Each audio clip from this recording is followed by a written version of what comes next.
Friends, आज हम लोग बात करेंगे रीनल फंक्शन टेस्ट के बारे में। मेनली बात करेंगे क्रिएटिनिन क्लियरेंस टेस्ट के बारे में। मैंने एक वीडियो ऑलरेडी अपलोड कर दिया है क्लियरेंस टेस्ट पर, जहां पे हम लोगों ने उसके फॉर्मूला को डिराइव किया है, उसके बेसिक फंडा को समझा है कि क्लियरेंस टेस्ट क्यों निकाला जाता है, उसको निकालने के प्रॉफिट क्या होता है, वह जीएफआर के इक्वल कैसे होता है। तो हम लोग बेसिक चीजें वहां पे बात की है। आज हम लोग बात करेंगे मेनली क्रिएटिनिन क्लियरेंस टेस्ट के बारे में।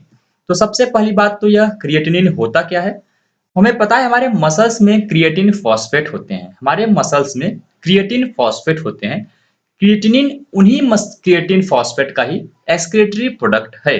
तो creatinine is an excretory product derive from the creatine phosphate largely present in the muscles. तो ये हो गया हमारे क्रिएटिनिन के बारे में। अब क्रिएटिनिन क्लियरेंस टेस्ट को डिफाइन करते हैं कि क्लियरेंस टेस्ट इसका क्रिएटिनिन का होता क्या है, इसका मतलब क्या होता है। तो सिंपल सी भाषा में इसका मतलब यह होता है कि एक मिनट में किडनी कितने ब्लड प्लाज्मा का क्रिएटिनिन बाहर निकाल रही है। फिर से बोलता हूं कि एक मिनट में किडनी कितने वॉल्यूम ऑफ ब्लड प्लाज्मा का क्रिएटिनिन बाहर निकाल रही है, उसी को बोलते हैं clearance value of the creatinine. So इसको डिफाइन ऐसे करते हैं, the volume of plasma that would be completely cleared of creatine by kidney in the 1 minute. इसको सॉल्व कैसे करते हैं, इसका फॉर्मूला क्या होता है। तो सिंपल सी बात है, क्लियरेंस को हम लोग सी से रिप्रेजेंट करते हैं। इसका फॉर्मूला होता है U cross V by P, जहां पे U क्या है, U का मतलब है कि amount of creatine present in the 1 ml of the urine. 1 ml urine में कितना क्रिएटिन निकल रहा है उसको बोलते हैं U। मतलब यह सिंपल सी बात है कि यह क्रिएटिनिन का कंसंट्रेशन है 1 ml यूरिन में। V क्या है, जैसे मैंने आपको बताया था किडनी एक मिनट में कितने पार्ट ऑफ प्लाज्मा का क्रिएटिनिन बाहर निकालती है। तो V है कि कितना वॉल्यूम यूरिन का रिलीज होता है 1 मिनट में। Volume of the urine in 1 minute क्या है ये, यह V से रिप्रेजेंट करते हैं। और जो P है concentration of the creatinine, concentration of creatinine लेकिन कहाँ पे, ब्लड प्लाज्मा में। ब्लड प्लाज्मा में जिसलिए P से रिप्रेजेंट कर रहे हैं, क्रिएटिनिन का कंसंट्रेशन कितना है वो P होता है। यह फॉर्मूला आया कैसे, हमने फर्स्ट पार्ट में उसको डिटेल में एक्सप्लेन किया है। यहाँ पर मैं आपको केवल फॉर्मूला ही बताऊंगा। तो इसको सॉल्व कैसे करते हैं, इसके वैल्यू कैसे पुट करते हैं, उसके बारे में हम डिस्कस करते हैं। तो ट्रेडिशनल मेथड एक था, पहले के जमाने में क्या करते थे, यह इतना आसान नहीं था कि 1 मिनट में कितना यूरिन रिलीज हो रहा है इसको पता कर पाना। यह इतना आसान नहीं था कि 1 मिनट में कितना यूरिन रिलीज हो रहा है उसको पता कर पाना। इसलिए क्या कहता था कि 24 आवर में जितना यूरिन मिल रहा है, 24 आवर में जितना यूरिन फॉर्म हो रहा है, उससे हम लोग मैथमेटिकली फॉर्म पता कर लेते थे कि 1 मिनट में कितना यूरिन बन रहा होगा। ये कैसे करेंगे, सिंपल सी बात है कि 24 आवर में जितना पता चल रहा है, हमें जितना फॉर्म हो रहा है, उससे हम लोग 24 को डिवाइड कर देंगे। तो जितना वॉल्यूम 24 आवर में बन रहा है यूरिन का, उसको हम लोग 24 से डिवाइड कर देंगे तो 1 आवर का वॉल्यूम आ जाएगा। अब जब हमारे पास 1 आवर का वॉल्यूम है तो 1 मिनट का निकालना कोई बड़ी बात नहीं है, डिवाइड बाय द 60 कर देंगे। तो उसको हम लोग देख लेते हैं। It was difficult to find the volume of urine form per minute, so they used find volume of urine form in the 24 hour. Let the volume of urine form in 24 hour is the V dash. Suppose that कि 24 our में V dash बनता है, तो 1 our में कितना बनेगा, 1 our में V dash by 24 बनेगा। फिर 1 मिनट में कितना बनेगा, V dash by 24 इंटू 60 बनेगा। सिंपल सा मैथ है। फिर उसके बाद हम लोग क्या करेंगे, देखिए यह ट्रेडिशनल मेथड हो गया। लेकिन मॉडिफाइड प्रोसीजर जो है, इस टाइम पर हम लोग 24 आवर का ना निकाल करके 1 आवर का निकालते हैं। लेकिन पेशेंट को हम लोग पानी दे देते हैं, वाटर देते हैं किस ड्रिंक करने के लिए, जिससे कि थोड़ा प्रोसेस फास्ट हो सके। तो instead of 24 hour urine collection, the procedure is modified to collect the urine for 1 hour after giving the water. ये हो गया हमारा मॉडिफाइड प्रोसीजर। अब बात करते हैं हम लोग रेफर्ड वैल्यू क्या है, कितने क्रिएटिनिन का क्या वैल्यू आना चाहिए, जिसको हम लोग नॉर्मल बोलेंगे। तो वह होता है 120 टू 145 ml पर मिनट।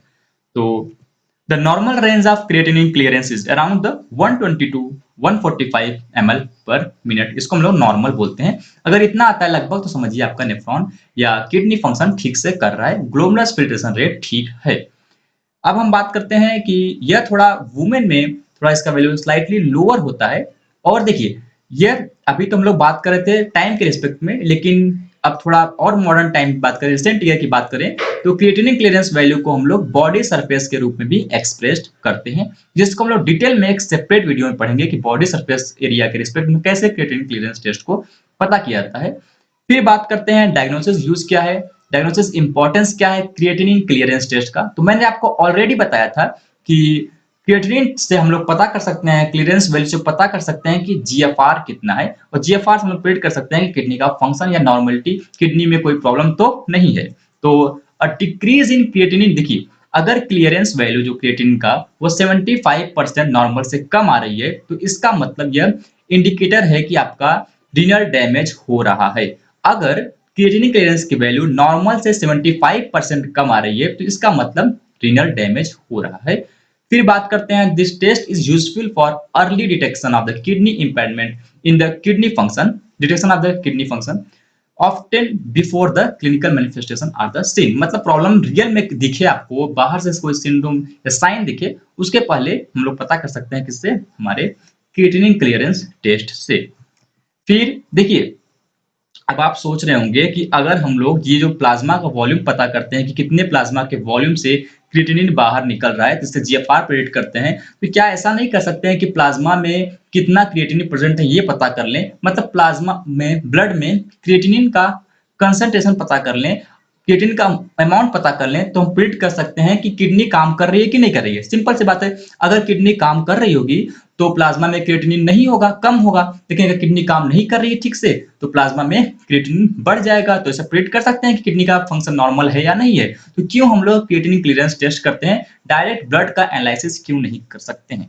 लेकिन देखिए, इसमें एक प्रॉब्लम होता है कि जब तक आपका जीएफआर मतलब ग्लोमेरुलर फिल्ट्रेशन रेट 50% से कम नहीं आ जाता नॉर्मल से, तब तक क्रिएटिनिन का वैल्यू जो ब्लड में है उसमें ज्यादा कोई इफेक्ट नहीं आता है, ज्यादा कोई इंक्रीज नहीं होता है क्रिएटिनिन, जिससे हम लोग, ऐसा हो जाएगा बहुत बार कि आपको ब्लड में अगर एनालिसिस करेंगे क्रिएटिनिन को, तो ब्लड में आपका क्रिएटिनिन वैल्यू नॉर्मल आएगा, लेकिन आपका जीएफआर कम रहेगा, क्योंकि 50% के बाद ही उसमें कुछ चेंजेस आते हैं, क्रिएटिनिन में एबनॉर्मलिटी दिखती है। तो यहाँ से ऐसा हो सकता है कि क्रिएटिनिन का वैल्यू नॉर्मल आ रहा है, लेकिन तब भी आपकी किडनी में प्रॉब्लम है, इसलिए हम लोग एनालिसिस ऑफ ब्लड को प्रेफर न करके क्रिएटिनिन क्लियरेंस टेस्ट को प्रेफर करते हैं। फिर देखते हैं हम लोग, the estimation of the serum creatinine are often used to access the overall kidney function, although these tests are less sensitive than the clearance test of the creatinine। यह कम sensitive होता है।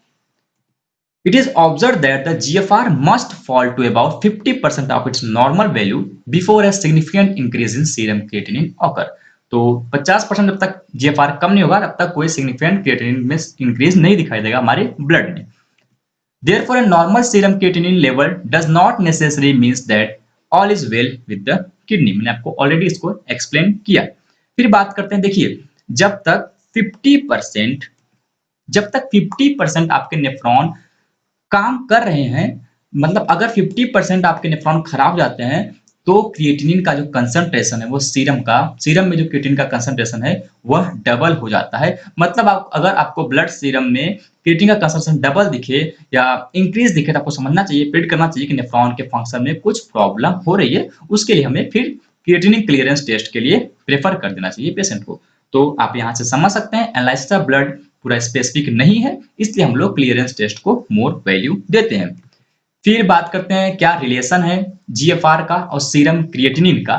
तो सिंपल सी बात है, देखिए जब तक 50% जीएफआर कम नहीं होगा, तो कोई सिग्निफिकेंट वैल्यू तो चेंजेस आएंगे नहीं, लेकिन आप ग्राफ से समझ सकते हैं कि क्या होता है, फंडा क्या है। तो अगर सीरम क्रिएटिनिन ज्यादा है, सिंपल सी बात है जीएफआर इसका मतलब कम है, क्योंकि जीएफआर मतलब अगर किडनी ठीक से काम कर ही रही होगी तो ब्लड में क्रिएटिनिन रुक नहीं पाएगा। इसलिए यह ग्राफ आप देख सकते हैं, जो नॉर्मल वैल्यू होती है 120 से 145, वहां पर देखिए आपका सीरम क्रिएटिनिन का वैल्यू 1 से कम होता है अगर किडनी नॉर्मल काम कर रही है। मतलब 1 के ऊपर थोड़ा जाना मतलब किडनी थोड़ा एबनॉर्मल होना, लेकिन 1.4 1.5 को भी नॉर्मल वैल्यू में रेंज में रखते हैं। तो आई होप आपको सीरम क्रिएटिनिन समझ में आया, आपको क्लियरेंस टेस्ट ऑफ क्रिएटिनिन समझ में आया। अगली बार हम लोग पढ़ेंगे यूरिया क्रिएटिनिन टेस्ट के बारे में, सो यूरिया के क्लियरेंस टेस्ट के बारे में। So thanks for watching the video, मिलते हैं नेक्स्ट वीडियो में।